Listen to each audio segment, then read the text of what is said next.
La relance du code de la communication est partie d'un besoin de la pratique. Le droit de la communication est un droit éclaté, qui se complexifie de plus en plus, dont les sources sont de plus en plus nombreuses et qui est donc d'un accès de plus en plus difficile.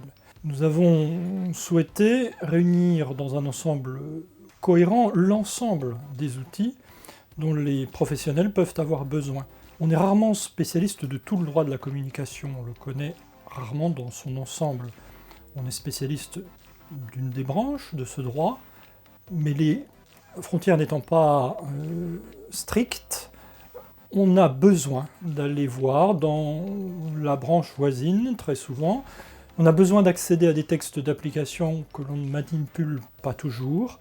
C'est un effort énorme pour celui qui n'a pas l'ouvrage. C'est quelque chose qui va devenir beaucoup plus facile grâce au code. L'accès, par ailleurs, de ces différents textes a été facilité grâce à une mise en perspective, avec des commentaires, et grâce toujours à la richesse des annotations, c'est-à-dire des illustrations jurisprudentielles des textes en question. On espère rendre ainsi plus facile l'accès à l'ensemble de la matière, non seulement pour les spécialistes, mais aussi pour des praticiens d'occasion qui peuvent être confrontés à un contentieux en matière de presse, en matière de nouvelles technologies, qui est devenu abondant, mais très évolutif, et donc difficile à maîtriser.